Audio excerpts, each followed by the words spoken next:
அனைவருக்குமே வணக்கம். சற்று முன் கிடைத்திருக்கக்கூடிய ஒரு மிக மிக முக்கியமான செய்தி ஒன்று வெளியாகி உள்ளது.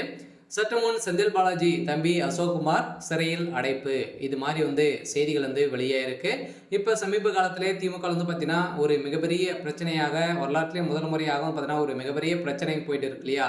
ஸோ இந்த நிலையில தான் பார்த்தீங்கன்னா அதிரடியாக செந்தில் பாலாஜியுடைய தம்பி அசோக்குமார் அவர்கள் பார்த்தீங்கன்னா அதிரடியாக டெல்லிக்கு தூக்கிய சம்பவம் தான் பெரும் அதிர்ச்சியை ஏற்படுத்தியிருக்கு. இந்த நிலை விசாரணையில் அதிரடியாக இவர் செய்தது ஒரு மிகப்பெரிய பின்னிருந்து இருக்கக்கூடிய ஒரு முக்கிய புள்ளியாக தான் இருக்காரு அப்படின்ற மாதிரி தெரிய வந்திருக்கக்கூடிய நிலை தான்.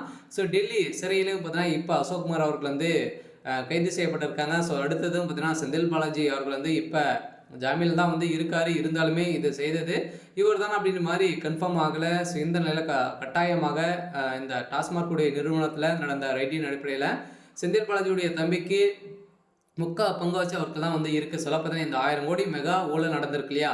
ஸோ இவருடைய அக்கௌண்ட்டுக்கு போயிட்டு சொல்லணும் டேரெக்டாகவே பார்த்தீங்கன்னா திமுகவுடைய தலைமைத்துடைய அக்கௌண்ட்டுக்கு ஸோ போயிருக்கு அப்படின்ற மாதிரி தான் இப்போ தகவல் வெளியே இருக்கக்கூடிய நிலையில் தான் இப்போ செந்தில் பாலாஜி உடைய கதையும், ஸோ அதே மாதிரி அவருடைய தம்பியும் ஒட்டுமொத்தமாக ஸோ கதை முடிய போகுது. ஸோ இதை பற்றி இந்த வீடியோவில் ஸோ நம்ம முழுமையாக பார்க்கலாம். ஸோ அதுக்கு முன்னாடி நம்ம சேனலுக்கு இப்போ தான் நீங்கள் ஸோ முதல் முறையாக வந்திருக்கீங்க அப்படின்னா மறக்காமல் நம்மளுடைய சேனலை சப்ஸ்கிரைப் பண்ணி சப்போர்ட் பண்ணுங்கள்.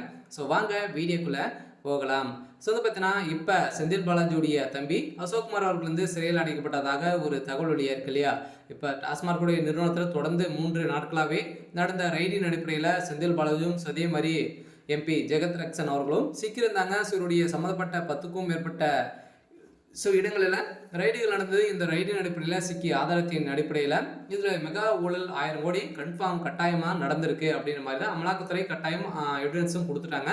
இருந்தாலுமே இது வரைக்குமே கைது செய்யப்படலை. ஸோ எதனால் கைது செய்யப்படலை அப்படின்னு பார்த்தீங்கன்னா இதில் முக்கிய புள்ளிகளாம் இருக்காங்க. சொல்லலாம் இப்போ இந்த நிலையெல்லாம் மீண்டும் ரைடுகள் நடந்திருக்கு. ஸோ இந்த நிலையில் செந்தில் பாலாஜியுடைய வீட்டில் பார்த்தீங்கன்னா அதிரடியாக செந்தில் பாலாஜியுடைய தம்பி ஸோ அசோக்குமார் அவர்களுக்கு இதில் சம்மந்தம் இருக்குது அப்படின்ற மாதிரி தான் இப்போ வசமாக சிக்கியிருக்காரு. செந்தில் பாலாஜி ஏற்கனவே அவருடைய வழக்கில் முக்கிய புள்ளியாக இருக்கக்கூடியவர் தான் அவருடைய தம்பி அசோக்குமார். இந்த நிலையில் வசமாக சிக்கியிருக்காரு. ஸோ இந்த நிலையில் தான் டெல்லிக்கு தூக்கிய சம்பவம் பெரும் பரபரப்பை ஏற்படுத்தியிருக்கு.